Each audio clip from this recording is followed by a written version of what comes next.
Today, we'll be watching a debate between two opposing sides, a vegetarian and a meat eater. To make things more interesting, 5 AI systems will evaluate the responses of both sides, assessing all arguments and responses. Question 1. Is it morally justifiable to kill sentient beings for food when alternatives exist? Look, it's the food chain. Humans didn't climb to the top of the evolutionary ladder to eat salad. We have canine teeth for a reason. Killing for sustenance is a natural process that has existed since the dawn of time. If a lion doesn't feel guilty, why should I? It's about biology, not malice.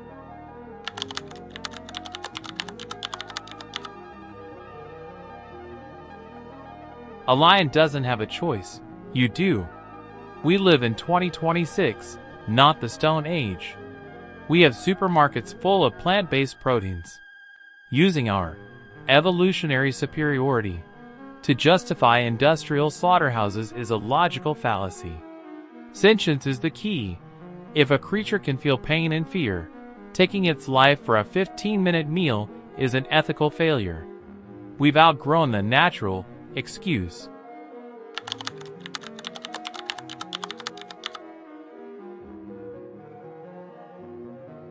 Question 2. Which diet is more sustainable for a planet with 8 billion people? The numbers don't lie. It takes 15,000 liters of water to produce 1 kilogram of beef, compared to 300 liters for vegetables. Livestock farming is a leading cause of deforestation and methane emissions. We are literally burning the Amazon to grow soy, not for humans, but to feed cows. Eating meat is an ecological luxury we can no longer afford.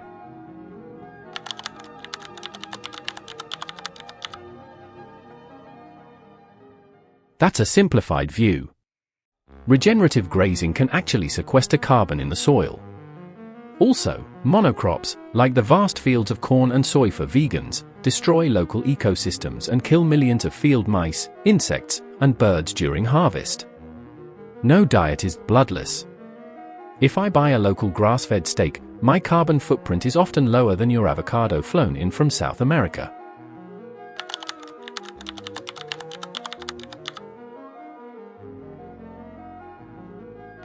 Question 3.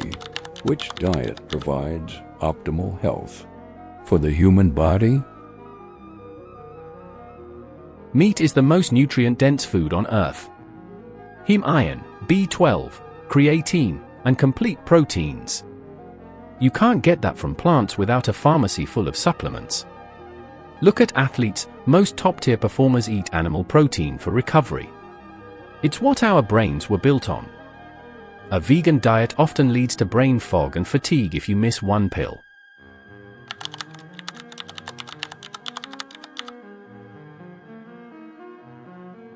That's outdated science. The biggest killers in the West are heart disease, type 2 diabetes, and obesity, all linked to high meat consumption. Plant-based diets are proven to reverse heart disease. As for athletes, haven't you seen the game changers? High-performance athletes are switching to plants for faster recovery and lower inflammation. B12 is just a bacteria that cows get from the soil. I just cut out the middleman.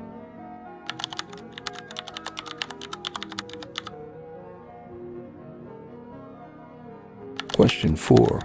Should cultural traditions and culinary heritage be preserved if they involve meat consumption? Food is the soul of culture. Thanksgiving turkey, Argentinian asado, Japanese sushi, these aren't just meals, they are rituals that bind families and nations. When you tell a culture to stop eating meat, you are erasing thousands of years of identity. You can't replace a family barbecue with a veggie disc. These traditions are human history in physical form.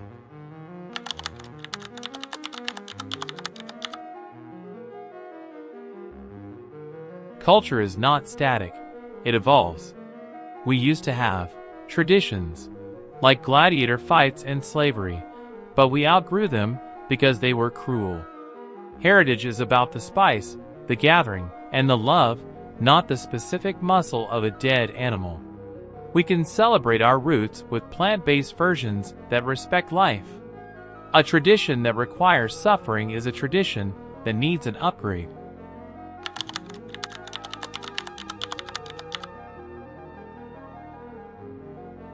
Question 5. Is a vegetarian world economically viable for the global workforce? Millions of people depend on the livestock industry. From small farmers in Africa to large-scale producers, meat is a multi-billion-dollar economy. If everyone went vegetarian tomorrow, the global economy would collapse. You destroy livelihoods, especially in developing nations where livestock is a family's only bank account.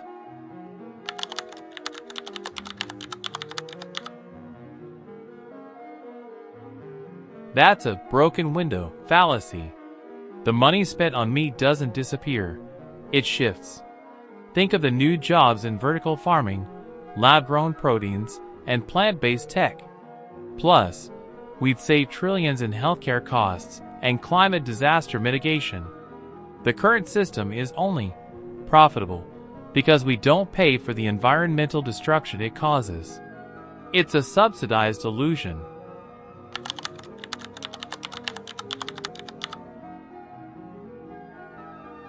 Question 7. Did meat consumption make us human by fueling our brain's growth?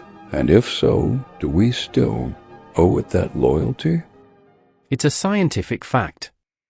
Cooking meat provided the dense calories needed to grow our massive brains.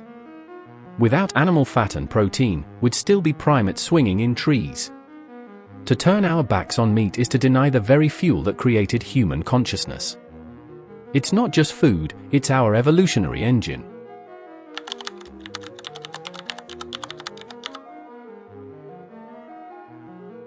That's the ancestor fallacy. Maybe meat helped us get here, but so did fire, caves, and physical violence. We don't live in caves anymore, do we?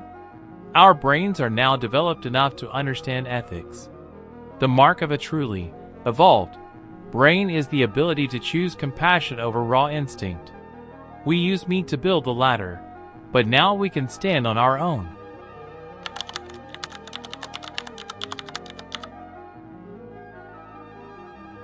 Question 7. Is the sensory pleasure of food taste, texture, and aroma a valid justification for taking a life? Life isn't just about survival, it's about quality. A perfectly seared steak or a slow-roasted lamb is a peak human experience. Taste is one of our primary senses. If you strip away the pleasure of the real thing and replace it with processed soy blocks, you're turning life into a sterile laboratory. Beauty and flavor are worth the cost.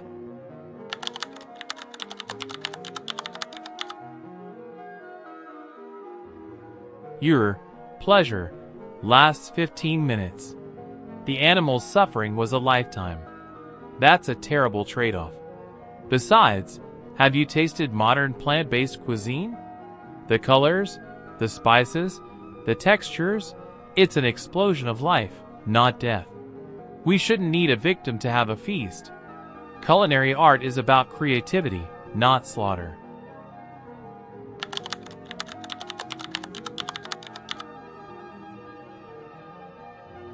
After 8 rounds of intense debate, our 5 AI systems have calculated the final scores based on logic, ethics, sustainability, and health. Final scoreboard: ethics and compassion, 85%; vegetarianism, historical and cultural resonance, 80% meat eating; environmental sustainability, 90% vegetarianism; nutritional density and convenience, 75% meat eating; future viability, lab meat, 100% neutral technology. There is no winner, only a transition. We are moving from a world of necessity to a world of choice. Mark defends our past, Sarah points to our future, and as technology closes the gap, the conflict itself will soon become a fossil. Which side convinced you? Drop your score in the comments.